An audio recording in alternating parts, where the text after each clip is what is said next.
अस्सलाम वालेकुम नाज़रीन, प्रोग्राम बिजनेस होराइजन की स्पेशल एपिसोड के साथ मैं हूं आपका मेज़बान जवाद कमाल। नाज़रीन, आज के प्रोग्राम में जो ख़ास हम डिस्कशन करेंगे आज के एपिसोड में मईशत की बहाली। पाकिस्तान में तो सबसे बड़ा अहम सवाल उठाया जाता है माशी हलकों की जानिब से, मईशत की बहाली किस तरह मुमकिन है और मुआशी तरक्की किस तरीके से की जा सकती है। कौन से ऐसे इकदाम हैं जहाँ पर हुकूमती नाअहली है और हमारे कारोबारी हजरात हैं उनकी नाअहली है, जिसकी वजह से मुल्क में मईशत बहाल नहीं हो रही है, ज़र मुबादला के ज़खायर में कमी आती चली जा रही है और इनकी जो अहम वजूहात सामने आ रही हैं। इस तमाम तर बातों पर डिस्कस करेंगे कि कर्ज़ों का बोझ बढ़ता ही चला जा रहा है, हुकूमती इकदाम भी किए जा रहे हैं इस हवाले से। तवानाई का बहरान जिस पर सिर्फ दावे हुकूमत के खोखले दावे साबित हो रहे हैं, जो भी दावे किए जा रहे हैं, इंडस्ट्रीज बंद हो रही हैं, CNG सेक्टर तबाही के धाने पर पहुंच चुका है, तिजारती खसारा बढ़ गया है, शरह सूद में ज्यादती हो रही है, लॉ एंड ऑर्डर की सिचुएशन खासतौर पर एक बहुत बड़ा सवालिया निशान रहा है इस हुकूमत के लिए। चूंकि 2008 से पहले काफी हद तक लॉ एंड ऑर्डर की सिचुएशन कंट्रोल में आ गई थी, लेकिन 2008 के बाद एक बार फिर खासतौर पर टारगेट किलिंग का जिक्र करें तो वो टारगेट किलिंग इस कदर बढ़ रही है कि अब खत्म होने का नाम ही नहीं ले रही है। कराची जैसे बड़े शहर में रोज 5 से 6 अफराद जान की बाजी हार जाते हैं। गैर मुल्की सरमायाकारी में कमी आ रही है, उसकी भी बड़ी वजह यही है कि लॉ एंड ऑर्डर की सिचुएशन है, कमी या इनखला आ रहा है, रुपए की कदर भी इस तमाम तर सूरत हाल में कम होती जा रही है। और एक जो अहम वजह गुज़िश्ता कई महीनों से पाकिस्तान में एक अहम जो बहरान है वो सियासी बहरान पाकिस्तान में चला आ रहा है। सियासी जो इदारे हैं और इसके अलावा जो मुल्क में दीगर इदारे हैं उनमें टकराव किसी सूरत हाल पैदा होती नजर आ रही है। ये भी एक बड़ी वजह है कि सरमायाकार पाकिस्तान की तरफ दिलचस्पी नहीं ले रहे हैं। हुकूमती इदारों की नाकिस तरीन परफॉर्मेंस, कोई भी इदारा पाकिस्तान का इस वक्त ऐसा नहीं है जो मुनाफे में जा रहा हो, बहुत ज्यादा मुनाफे में जा रहा हो जिससे हुकूमत तरक्की कर सके, और निष्कारी पर भी काम नहीं हो रहा है हुकूमत की जानिब से। सिर्फ दावे रह गए हैं, अवाम मुंतज़िर है कि वो वक्त कब आएगा वो वक्त जब हमारी मईशत तरक्की के दहाने पर पहुंचेगी, हम तरक्की करेंगे, मईशत बहाल होगी। इसके बावजूद भी, इन तमाम तर वजूहात के बावजूद भी बैरून मुल्क पाकिस्तानियों की तरफ से तरसीलात ज़र में इजाफा होता नजर आ रहा है। ये बैरून मुल्क पाकिस्तानियों की मेहरबानी है जिनकी वजह से तरसीलात ज़र में इजाफा हो रहा है। आज इन तमाम तर इशू पर डिस्कस करेंगे। हमें ज्वाइन किया है आज स्टूडियोज में मुआशी तज्जियाकार सबा खान ने, उनसे इस तमाम तर सूरत हाल पर बात करेंगे। सबा खान, प्रोग्राम में खुशामदीद कहेंगे। बहुत बहुत शुक्रिया। सबा खान, आपसे सबसे पहले हम बात कर रहे हैं आज मुआशी जो तरक्की है,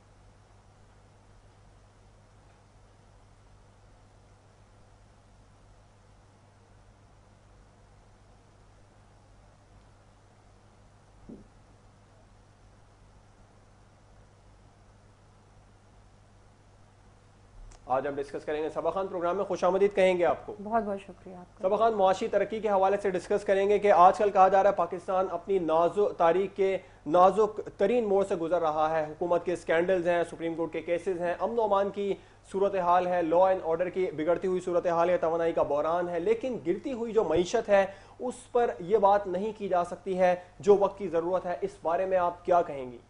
देखिए जवाद, आपने बिल्कुल ठीक कहा कि पॉलिटिकल इश्यूज़ को हम बहुत ज़्यादा हाईलाइट करते हैं।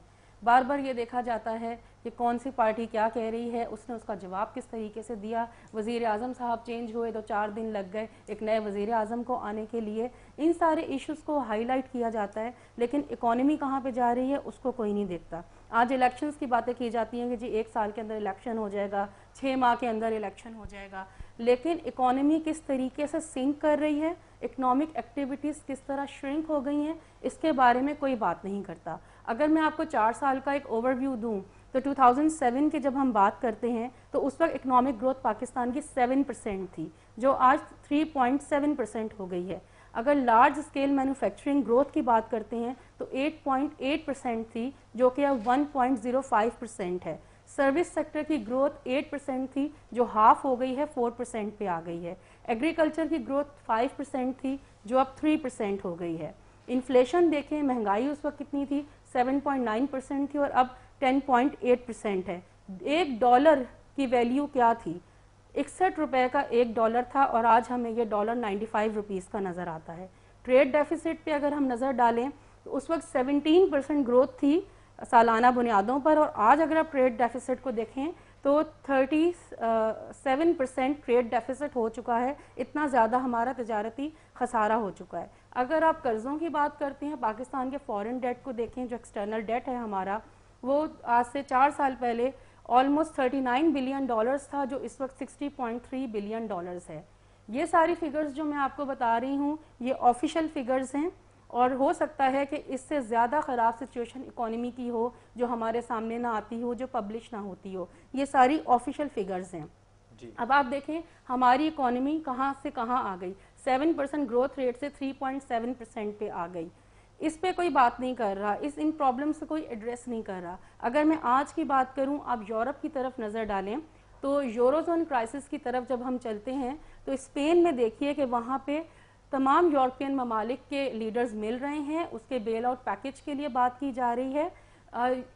स्पेन में बैंकिंग सेक्टर में बहुत ज़्यादा क्राइसिस देखा जा रहा है, और अब जो वहाँ के ऑडिटर्स की रिपोर्ट आई है उन्होंने 62 बिलियन यूरोज मांगे हैं बाकी यूरोपियन लीडर्स से, यूरोपियन कंट्रीज से, कि उनकी हेल्प की जाए। इससे पहले यूरोपियन कंट्रीज़ के जो फाइनेंस मैनेजर्स हैं फाइनेंस मिनिस्टर्स जो हैं वो 100 बिलियन डॉलर ऑफ़र कर चुके थे, जो कि 125 अरब डॉलर के करीब बनता है।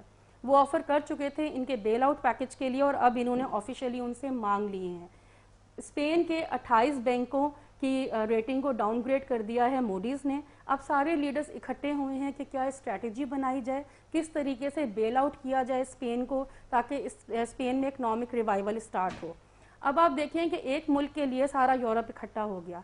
क्या आपको लगता है कि अगर पाकिस्तान में ऐसी सिचुएशन होगी कि बाकी ममालिक इस तरह से इकट्ठे हो जाएंगे और पाकिस्तान के इकनॉमिक रिवाइवल की बात करेंगे? ये बहुत ही अलार्मिंग सिचुएशन है हमारे लिए। हमें चाहिए, अभी वक्त है, जितना वक्त गुजर गया, अब भी वक्त हमारे हाथ में है, कोई ऐसी स्ट्रैटेजी बना ली जाए, अपनी इकोनॉमी को संभाल लिया जाए, क्योंकि बुरे वक्त में हमारे काम कोई नहीं आएगा। इस चीज़ को हमें समझ लेना चाहिए, और हमें अपनी इकोनॉमी को जब भी संभालना होगा अपने इंटरनल रिसोर्सेज के साथ ही संभालना होगा। जी अच्छा, सवा इंटरनल रिसोर्सेज के साथ ही संभालना होगा, जो कि हुकूमत की जानिब से इस हुकूमत के लिए तो एक नामुमकिन सी बात लग रही है। पाकिस्तान पर बैरूनी कर्जों का बोझ बहुत ज़्यादा बढ़ता चला जा रहा है, और कर्जों के इतने बड़े हुजम और IMF को कर्जों की वापसी का हमारी मईशत पर क्या असर पड़ रहा है? देखिए, जिस तरह मैंने अभी बात की कि पाकिस्तान का डेट आज से अगर हम 4 साल पहले देखें, 2007 में देखें तो 39 बिलियन डॉलर्स था, और इस वक्त 60.3 बिलियन डॉलर्स हो गया है। इतना ज़्यादा कर्ज़ों का बहरान है पाकिस्तान में। IMF से जो कर्ज़ा हमने 2008 में लिया था उसकी अब वापसी शुरू हो गई। एक्चुअली वो कर्ज़ा था 11.3 बिलियन डॉलर्स का, क्योंकि हमने टैक्स रिफॉर्म्स उस तरीके से नहीं की, हमने वैट को इम्प्लीमेंट नहीं किया, इस वजह से पाकिस्तान सिर्फ 7.6 बिलियन डॉलर्स रिसीव कर सका। और अब इसकी वापसी स्टार्ट हो गई है, 2 किस्तें हम अदा कर चुके हैं। 29 जून को इसकी तीसरी इंस्टॉलमेंट ड्यू है, 110 मिलियन डॉलर्स की वो किस्त है जो हमने अदा करनी है। अब पाकिस्तान के पास रिसोर्सेज नहीं हैं, हमारे पास कोई सोर्स ऑफ इनकम नहीं है सिवाय इसके कि हम अपने फॉरेन रिजर्व्स में से पैसा निकाल के पे कर दें। इसकी वजह से फॉरेन रिजर्व्स पे बहुत ज़्यादा प्रेशर है, उसी की वजह से आपकी करेंसी भी डीवैल्यू हो रही है। अगर आप फॉरेन रिजर्व्स को देखें, इस वक्त पाकिस्तान के फॉरेन रिजर्व्स 15 बिलियन डॉलर्स हैं, और एग्जैक्टली 1 साल पहले आप जाएं, जुलाई 2011 में हाईएस्ट लेवल था फॉरेन रिजर्व्स का, जिस वक्त 18.3 बिलियन डॉलर्स हमारे फॉरेन रिजर्व्स थे। वो क्यों थे? क्योंकि 25 बिलियन डॉलर्स की एक्सपोर्ट्स हुई थी पाकिस्तान में लास्ट फाइनेंशियल ईयर में, 11.2 बिलियन डॉलर्स के रेमिटेंसेस आए थे। इसके साथ ही वर्ल्ड बैंक से लोन मिला था 192 मिलियन डॉलर्स का, एशियन डेवलपमेंट बैंक से लोन मिला था 197 मिलियन डॉलर्स का। तो इसकी वजह से हमारे फॉरेन रिजर्व्स हमें बहुत स्ट्रॉन्ग नज़र आते थे, लेकिन आज डेट रिटायरमेंट की वजह से 15 बिलियन डॉलर्स पे आ गए हैं, और ये फर्दर भी कम होंगे, फर्दर भी प्रेशर रहेगा, क्योंकि फाइनेंशियल ईयर जो कि स्टार्ट हो रहा है 1 जुलाई से, इसमें हमने 4 अरब डॉलर्स की पेमेंट IMF को करनी है। अब यहाँ क्वेश्चन ये है, हमने इतना कर्जा लिया और कर्जा वापस अब करने पे आ गए, हमने दरमियान में क्या किया? हमने कर्जा क्यों लिया था? जब हमने कर्जा लिया था उस वक्त करंट अकाउंट डेफिसिट बहुत ज़्यादा बढ़ गया था, ट्रेड डेफिसिट बढ़ गया था, हमारी करेंसी डी वैल्यू हो रही थी, फॉरेन रिजर्व्स पे बहुत ज़्यादा प्रेशर था, 6 बिलियन डॉलर्स के रिजर्व्स हो गए थे, इंपोर्ट बिल बहुत ज़्यादा बढ़ चुका था, फूड प्राइसेस बहुत बढ़ गई थी। तो ये सारा प्रेशर था हमारी इकोनॉमी पे। लेकिन अगर आप कंपेयर करें तो आज भी यही सिचुएशन है, आज भी डेफिसिट उसी तरह ही है, चाहे वो करंट अकाउंट का हो या आप ट्रेड डेफिसिट को देखें, फूड प्राइसेस आज भी बढ़ रही हैं, महंगाई आज भी बढ़ रही है, रिजर्व्स पे आज भी प्रेशर है, सारी सिचुएशन अब भी है। तो उस पैसे का हमने क्या किया? IMF के डॉक्यूमेंट्स में लिखा हुआ है कि दो रीजंस हैं, दो ऑब्जेक्टिव्स हैं जिसके लिए कर्जा लिया जा रहा है। पहला इकोनॉमिक रिवाइवल, दूसरा पॉवर्टी एलिवेशन। कहाँ इकोनॉमी को आपने रिवाइव होते हुए देखा? अब क्या हम ये कहेंगे हुकूमत के पास सिर्फ एक ही जवाब होगा कि जी हम क्या करें, हमने दहशतगर्दी की जंग लड़ी है, 2010 में अल्लाह की तरफ से सैलाब आया, हम क्या करते, उसकी तबाहकारियों के लिए हमारे एक्सपेंसेस बढ़ गए। इसके अलावा इनके पास और कोई जवाब नहीं है। कोई ऐसा प्रोजेक्ट नहीं लगा जिसका रिटर्न आता, जिसकी प्रोडक्शन आती और आज हमें उससे कोई फ़ायदा होता। और अभी मैं आपको ये भी बता दूं कि इसी महीने की बात है कि स्टेट बैंक के जो गवर्नर हैं यासीन अनवर साहब, उनकी तरफ से एक इंडिकेशन आई कि ये जो लोन है IMF का, इसको पे ऑफ करने के लिए शायद हमें एक और लोन लेना पड़ जाए। आप अभी देख लें कि इकोनॉमी की ये हालत है, तो जब आप एक और लोन लेने जाएंगे तो उस वक्त क्या होगा? अभी आपकी टोटल पॉपुलेशन जो कि 19 करोड़ के बराबर है, उसका 40% पॉपुलेशन जो है वो पॉवर्टी लाइन से नीचे ज़िंदगी गुजार रहे हैं। आज से 10 साल पहले चले जाएं, जब हमारी आबादी 14 करोड़ थी, उस वक्त 33% लोग जो थे वो पॉवर्टी लाइन से नीचे ज़िंदगी गुजार रहे थे। तो गुर्बत ख़त्म कहाँ हुई है? गुर्बत तो बढ़ गई है। जिस तरह आबादी बढ़ी है, गुर्बत भी बढ़ी है। तो आपने इतने पैसों का क्या किया? ये सवाल है हमारा हुकूमत से। जी, ये सवाल तो हुकूमत से लाजमी करना चाहिए। पाकिस्तान के सबा बैरूनी कर्जों के अलावा मुकामी बैंकिंग सिस्टम से हुकूमत ने 1200 अरब रुपए से जायद का कर्जा ले लिया है। इसके मईशत पर अब क्या असरात मुरतब हो रहे हैं? कर्जों की ही बात हो रही है। इसके हमारी इकोनॉमी पे बहुत ही नेगेटिव इम्पैक्ट है। अगर हम 11 महीनों का डेटा देखते हैं, 8 जून तक हुकूमत ने 1231 बिलियन रुपीज़ मुकामी बैंकों से लोन लिया है। वो बजटरी सपोर्ट की मद में लिया है, अब आगे भी लिया जाएगा, जो कि इलेक्शन के इंतजामात के लिए लिया जाएगा। अब आप ये कर्जा देखें जो 1231 बिलियन रुपीज़ की मैं आपसे बात कर रही हूँ, अगर लास्ट ईयर से हम उसको कंपेयर करें तो लास्ट ईयर 705 बिलियन रुपीज़ का कर्जा था। तो अगर आप इसको कंपेयर करें तो 74% इंक्रीज़ आप इसमें देखने में आता है कि पिछले साल से लेके अब तक जो कर्जा लिया गया उसमें 74% इजाफा हो चुका हुआ है। ऐसा क्यों है? ऐसा हुकूमत ने क्यों किया?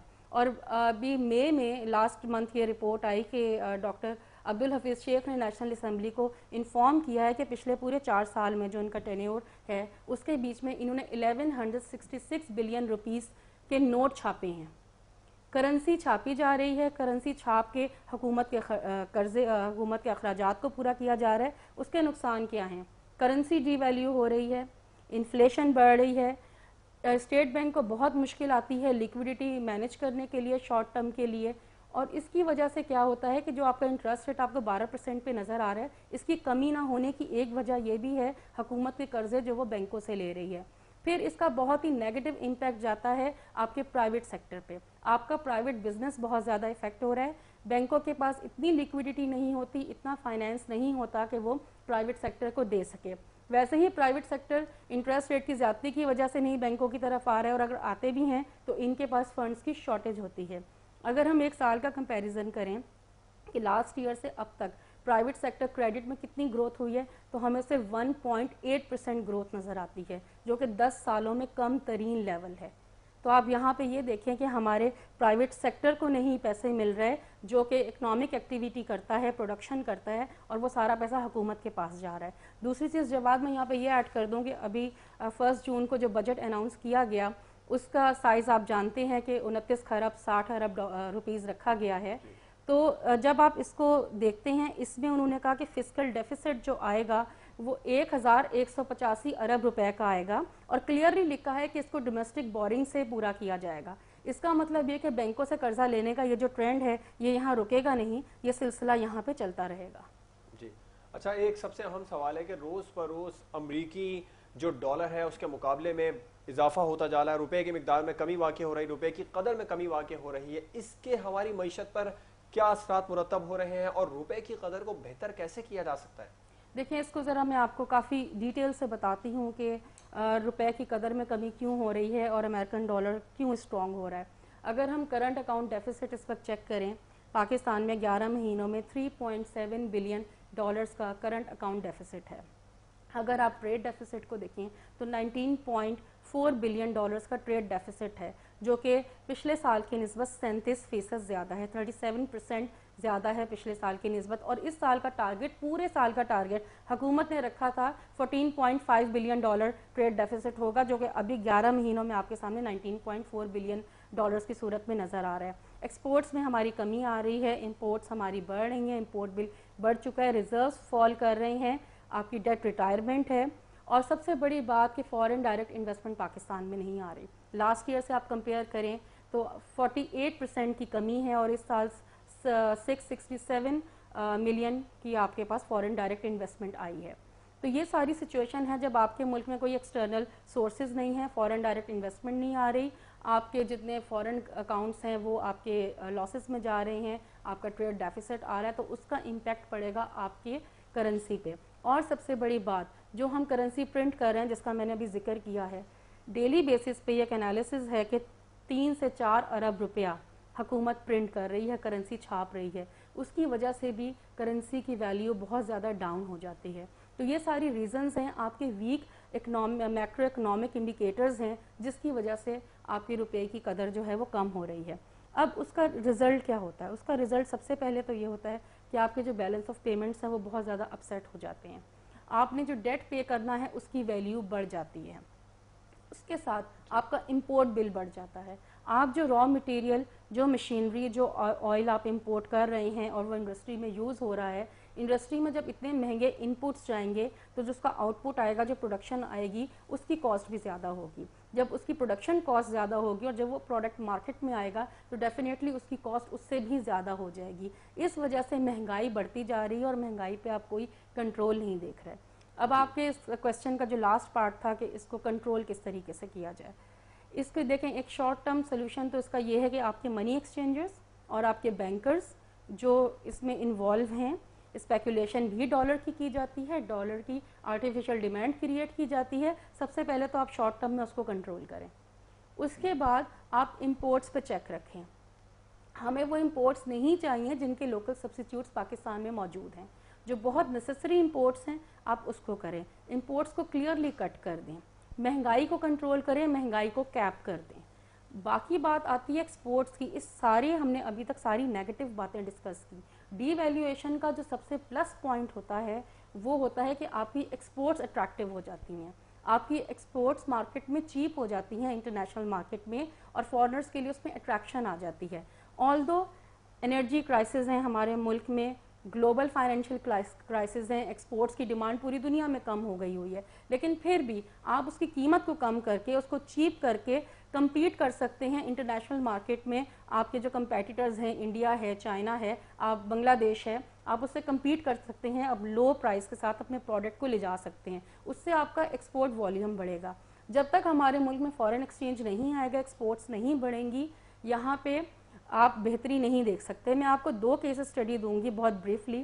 اگر ہم انڈیا کو لاسٹ ایئر دیکھتے ہیں, پورے ایشیا میں ورسٹ پرفارمنگ کرنسی تھی انڈیا کی ڈالر کے مقابلے میں. 20% اس کی ویلیو لوز ہوئی ڈالر کے مقابلے میں پورے سال میں. لیکن آپ دیکھیں دسمبر سے آن ورڈ, مارچ میں بھی ہم نے ڈیٹا چیک کیا اس کی ٹریڈ کا, تو ایکسپورٹس میں بہت زیادہ اضافہ دیکھا گیا. اس نے کرنسی کو ڈی ویلیو ہونے سے اس کا یہ ایج لیا کہ وہاں کی ایکسپورٹ زیادہ اٹریکٹیو ہو گئیں اور ان کا ایکسپورٹ والیوم بڑھ گیا. اب میں دوسرا کیس آپ سے ڈسکس کرنا چاہتی ہوں ارجنٹینا کا. 2001 میں ڈیفالٹ ہو گیا ارجنٹینا, اپنے 128 بلین ڈالر اس کا پبلک ڈیٹ تھا, اس ڈیٹ پہ یہ ڈیفالٹ کر گیا. 3 سال سے اس میں ریسیشن جاری تھا ملک میں, اور اس کا اینڈ اس طرح ہوا کہ 128 بلین ڈالرز پبلک ڈیٹ پہ جا کے یہ ڈیفالٹ ہو گیا. اس صورت میں کیا ہوا, کافی ڈسکشنز ہوئے, بہت ہنگامے ہوئے. کریڈیٹرز کو انہوں نے کہا کہ ہم آپ کو 1/3 پے کریں گے. وہ اس سب پیمنٹ کے بعد جتنا نیگوشیٹ ان کے ساتھ کیا گیا, ان کی کرنسی بہت ڈی ویلیو ہو گئی. اس وقت اکانومی بہت زیادہ کرائسس میں چلی گئی, لیکن گریجولی دیکھنا شروع کیا کہ ان کے سویا بین اور ویٹ کی پروڈکشن بھی بڑھ رہی ہے اور اس کی ایکسپورٹ بھی بڑھ رہی ہے. اتنی چیپ ہو گئی تھی مارکیٹ کہ سویا بین اور ویٹ کی ایکسپورٹ بڑھنا شروع ہو گئی, فارن ایکسچینج ان کے پاس آنے لگ گیا اور ان کی اکانومی ریوائیو کرنے لگ گئی. اور آج ایگزیکٹلی 10-11 سال کے بعد کیا ہوتا ہے کہ آپ کو ارجنٹینا G20 میں نظر آتا ہے. G20 کا ممبر ہے ارجنٹینا, اور اپنی اکانومی کے حساب سے, اکنامک گروتھ کے حساب سے, GDP کے حساب سے اس وقت دنیا کی بڑی 27th इकोनॉमी में उसका शुमार होता है, इसकी रैंकिंग 27th है दुनिया में। तो ये दुनिया के लिए एक बेहतरीन मॉडल है, बेहतरीन एग्जाम्पल है कि एक मुल्क किस तरह से फाइनेंशियल क्राइसिस की वजह से गिरा, रिसेशन में आया, डिफ़ॉल्ट हो गया और उसके बाद उसने किस तरीके से रिवाइव किया। ये एक ऐसा मॉडल है जिसको कोई भी मुल्क अपना सकता है। अर्जेंटीना से हमें यकीनन सबक लेना चाहिए, हमारे सियासतदानों को भी और कारोबारी हजरात को भी। सबब पाकिस्तान में मौजूदा तवानाई के बहरान ने जो सबसे अहम इशू इस वक्त चल रहा है, जिस पर बहुत ज़्यादा प्रोटेस्ट भी देखा जाता है, कभी CNG सेक्टर में की तरफ से एहतजाज देखा जाता है, कभी इलेक्ट्रिसिटी की जो शॉर्टेज है उसकी वजह से एहतजाज सामने आता है। कारोबारी हजरात बहुत ज़्यादा परेशान हैं इस हवाले से। मुल्की सनत को इस तमाम तर क्राइसिस ने बहुत नुकसान पहुँचाया है। क्या सनतें बंद करके कोई मुल्क तरक्की कर सकता है और तिजारती खसारे को कम कर सकता है? देखिए, कोई भी मुल्क सनतें बंद करके तरक्की नहीं कर सकता, इंडस्ट्री पे ही सब डिपेंड करते हैं। अगर इंडस्ट्री ग्रो करती है तो कोई मुल्क तरक्की करता है। यहाँ आपने पहले ट्रेड डेफिसिट की बात की है, ट्रेड डेफिसिट के हवाले से मैं आपको बता दूं जो हमारे मुल्क में है, सिर्फ हमारे मुल्क में नहीं है, हर मुल्क को देखना पड़ा क्योंकि ग्लोबल फाइनेंशियल क्राइसिस है। ये एक कॉमन रीज़न है हर मुल्क के ट्रेड डेफिसिट की। लेकिन हमारे पास जो दूसरी रीज़न है जो इससे ज़्यादा इम्पॉर्टेंट है वो है एनर्जी क्राइसिस। जितना हमारे मुल्क ने एनर्जी क्राइसिस देखा है, जितना हमारी इंडस्ट्री ने एनर्जी क्राइसिस देखा है, शायद किसी और मुल्क ने देखा हो। अगर हम यहाँ सिर्फ टेक्सटाइल्स की बात करें तो टेक्सटाइल की जो एक्सपोर्ट्स थी लास्ट ईयर हमने $14 बिलियन की थी और उसको देखते हुए एक टारगेट सेट किया गया था इस साल के लिए $16 बिलियन का। लेकिन एक्चुअली हुआ ये है कि अब तक जब ये साल ख़त्म हो जाएगा तो हम हार्डली $12 बिलियन की एक्सपोर्ट कर पाएंगे। अब आप देखेंगे $4 बिलियन का लॉस आपने यहाँ पर ही बुक कर लिया, टारगेट से लेके अब तक और पिछले साल से लेके अब तक $2 बिलियन का लॉस है। इतनी ज़्यादा एक्सपोर्ट्स हमारी यहाँ पे हर्ट हुई। उसके साथ अगर आप हम सीमेंट सेक्टर को देखें, मैं आपसे लार्ज स्केल मैन्युफैक्चरिंग की बात कर रही हूँ, सीमेंट सेक्टर को हम देखते हैं तो वो 30% लूज़ कर गया अपनी कैपेसिटी पे और 70% अपनी कैपेसिटी को यूटिलाइज़ कर रहा है और इसकी एक्सपोर्ट्स भी दिन ब दिन कम हो रही हैं। अफगानिस्तान से भी जो एक्सपोर्ट है उसमें हम कोई ख़ास फ़ायदा नहीं देख रहे। सिर्फ इंडिया के साथ जो एक्सपोर्ट है उसमें 12% इंक्रीज़ है, लेकिन जो उसकी सी रूट के थ्रू होती थी उसमें 17% का डिक्लाइन है सीमेंट एक्सपोर्ट में। तो वहाँ भी हम लूज़ कर गए। आप फर्टिलाइज़र्स की तरफ आ जाएँ, हम यूरिया प्रोड्यूस करने की कैपेसिटी रखते हैं, हमारी जितनी नीड है उससे ज़्यादा हमारी इंस्टॉल्ड कैपेसिटी है, लेकिन हम एनर्जी क्राइसिस की वजह से, गैस की शॉर्टेज की वजह से, गैस सप्लाई नहीं की जाती फर्टिलाइज़र्स को, उसकी वजह से ये प्रोड्यूस नहीं कर पा रहे और लोकल नीड पूरी करने के लिए 1.7 मिलियन टन यूरिया इस साल इंपोर्ट किया गया है अभी तक। और उसके लिए कितना फॉरेन एक्सचेंज पे किया गया, उसके लिए 45 अरब रुपए की सब्सिडी दी गई। ये भी हुकूमत के अखराजात हैं जो हुकूमत को बिला वजह अदा करने पड़े। अगर वो सिर्फ इतने ही पैसों से इनको गैस प्रोवाइड कर देते तो ये फर्टिलाइज़र, ये यूरिया आपके अपने मुल्क में बन सकता है। पर डे अगर मैं आपको लॉस बताऊं, 22,000 टन यूरिया का पर डे इंडस्ट्री को लॉस होता है। और अगर आप इसको इन टर्म्स ऑफ मनी देखें तो 720 मिलियन रुपीस का पर डे फर्टिलाइज़र इंडस्ट्री को लॉस है अगर उसको गैस प्रोवाइड नहीं की जाती और उसको गैस प्रोवाइड नहीं की गई। आप फैसलाबाद की एग्जांपल ले लें, 180 दिन उनको गैस प्रोवाइड नहीं की गई, फैसलाबाद की इंडस्ट्रीज बंद पड़ी रहीं, 4 लाख से ज़्यादा मजदूर बेरोज़गार हो गए। आपने फैसलाबाद के साथ ये किया। अब बारी आई है कराची की। कराची को कहा गया कि हफ्ते में 2 दिन इनकी गैस और बिजली बंद कर दी जाएगी। कराची जो इस मुल्क का सबसे बड़ा शहर है, फाइनेंशियल हब है, सबसे बड़ा बिजनेस सेंटर है, उसकी बिजली कहते हैं बिजली और गैस 2 दिन के लिए बंद कर दी जाएगी। आपकी नेशनल इनकम में, आपके कौमी ख़जाने में 68% रेवेन्यू कराची कमा के देता है और आप कराची की बंद कर रहे हैं बिजली। कराची को पहले बहुत से मसाइल हैं, लॉ एंड ऑर्डर की सिचुएशन जैसी वहाँ पे है वो किसी और शहर में नहीं है। जो टारगेट किलिंग है वहाँ पे उनका बिजनेस वैसे ही बहुत ज़्यादा ख़राब हो चुका है और जो रह गया है वो आप हफ्ते में 2 दिन बिजली और गैस बंद करके उसको पूरा करते हैं। तो ये सारी चीज़ें कि आप इंडस्ट्री को क्यों इफ़ेक्ट करते हैं। हर मुल्क में प्रायोरिटी इंडस्ट्री को दी जाती है। ठीक है, अगर हम अपने लोकल कंज्यूमर्स को प्रायोरिटी दे रहे हैं, उनको घर में गैस प्रोवाइड कर रहे हैं, लेकिन इसका मतलब ये नहीं है कि वो घर में गैस के जनरेटर्स जलाना शुरू हो जाएं। आप इलीगल CNG स्टेशंस के लाइसेंस देना शुरू हो जाएं। उस पर कंट्रोल क्यों नहीं किया जाता? अगर मिस मैनेजमेंट को कंट्रोल कर लें तब भी हमारी इंडस्ट्री चल सकती है। आपका एक पार्ट और जो आपने ट्रेड डेफिसिट की बात की, मैं आपको एक्सपोर्ट्स के हवाले से बता दूं, पाकिस्तान की जो टेक्सटाइल एक्सपोर्ट है उसके बारे में कहा जाता है कि इसका इतना पोटेंशियल है कि ये 20 से 25 अरब डॉलर कमा के दे सकती है। اور اگر ہم اس کو اسی طریقے سے لیں اور باقی ہم انڈسٹری کو بھی دیکھیں کہ اگر پراپرلی انرجی ان کو پرووائڈ کی جاتی ہے تو پاکستان میں اتنا پوٹینشیل ہے کہ $45 بلین تک یہ ایکسپورٹس کر سکتے ہیں, اتنا ریونیو جنریٹ کیا جا سکتا ہے. امپورٹس کو یہاں ڈسکریج کرنے کی ضرورت ہے. امپورٹس پہ بہت اسٹرکٹ میجرز آپ کو لینی پڑے گی. بین کر دیں, چاہے کوئی جتنا مرضی آبجیکشن کرے اس پہ آپ بین کریں. جس چیز کی ہمیں ضرورت نہیں ہے, ہمیں فوڈ آئٹمس کی ضرورت نہیں ہے, ہمیں کریم کی ضرورت نہیں ہے, ہمیں ملک کی ضرورت نہیں ہے, آپ کو فوڈ آئٹم امپورٹ کرنے کی کیا ضرورت ہے, آپ کے اپنے ڈیری پلانٹس نہیں ہیں, تو آپ ان چیزوں کو بین کریں اور جتنا ریونیو ہو سکتا ہے, جتنا فارن ایکسچینج ہو سکتا ہے, آپ اس کو بچائیں اور اپنی ایکسپورٹس کو انہینس کریں. اس کی کیا وجوہات ہے صبا؟ کون سی ایسی مجبوری ہے حکومت کے لیے, کیا ایسی وجہ ہے جس کی وجہ سے ہمارے ہاں انڈسٹری کو پہلے پریفر نہیں کیا جاتا ہے انرجی دینے کے لیے, گیس دینے کے لیے؟ سب سے پہلے انڈسٹری کی جو ہے وہ بند کر دی جاتی ہے, حالانکہ ملک کی معیشت کا پہیہ ان انڈسٹریز کے اوپر ہی چلتا ہے. کون سی ایسی حکومت کی مجبوری ہو سکتی ہے کہ جس کی وجہ سے انڈسٹری کو پہلے ہم پریفر نہیں کرتے, جبکہ دنیا بھر میں انڈسٹری کو پہلے پریفر کیا جاتا ہے؟ دیکھیں, یہ بات تو ہم اینالسٹ کو بھی سمجھ نہیں آتی کہ حکومت کے ذہن میں کیا ہے, ان کو انڈسٹری کیوں نظر نہیں آتی. آپ دیکھ لیں پاکستان کے تمام chamber of commerce, APTMA, sub request کرتے ہیں کہ جی ہمیں انرجی پرووائڈ کی جائے. انہوں نے اسٹرائک کی ہیں, بجلی کے بل روک کے دیکھ لیے ہیں, فیصل آباد میں روڈیں بلاک کی ہیں, جگہ جگہ اسٹرائک کی ہیں, ٹی وی پہ آ کے بات کرتے ہیں, بہت کنڈیم کرتے ہیں, لیکن حکومت اس پہ کوئی ایکشن نہیں لیتی.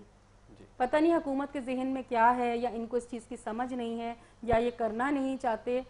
اس بارے میں تو ہم اینالسٹ بھی خاموش ہیں. حالانکہ اسی کی سب سے بڑی وجہ ہے کہ ان امپلائمنٹ اتنی زیادہ بڑھ رہی ہے, مہنگائی ہو رہی ہے, لوگوں کے گھروں کے چولہے بھی ٹھنڈے ہو رہے ہیں. خیر, اس پر بھی ایک مزید بات ہوتی رہے گی. سبق کہا جاتا ہے کہ پاکستان میں شرح سود کی زیادتی جو ہے وہ صنعتی ترقی کی راہ میں سب سے بڑی رکاوٹ ہے. اس پر آپ کیا کہیں گی, کیا وجہ ہے اس کی؟ یہ بالکل آپ ٹھیک کہہ رہے ہیں, کیونکہ اگر ہم ایک کمپیریٹیو اسٹڈی کر لیں, اگر آپ انڈیا میں دیکھیں کہ انٹرسٹ ریٹ کتنا ہے اور اس کا جی ڈی پی کتنا ہے, ایک کمپیریٹیو اسٹڈی کریں. آپ انڈیا کو دیکھیں, اس کا انٹرسٹ ریٹ ہے 8% اور آپ اس کی جی ڈی پی دیکھتے ہیں تو 6.5% ہے.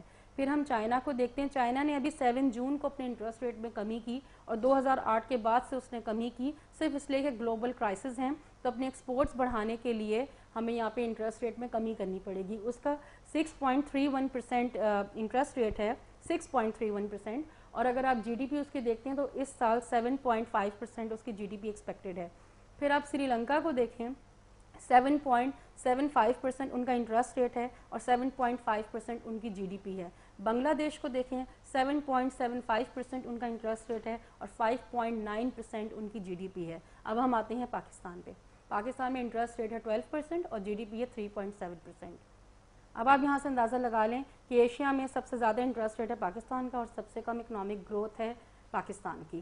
اس کے ساتھ اب اگر یو ایس اے کو دیکھتے ہیں, یو ایس اے میں 0.25% انٹرسٹ ریٹ ہے, یو کے میں دیکھ لیں 0.5% انٹرسٹ ریٹ ہے, آپ جاپان کو دیکھ لیں 0% انٹرسٹ ریٹ ہے.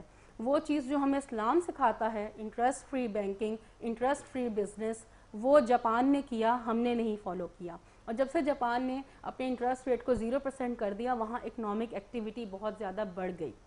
تو اکنامک ایکٹیویٹی کو بڑھانے کے لیے, اس کو بوسٹ دینے کے لیے انٹرسٹ ریٹ کو کم کرنا بہت ضروری ہے.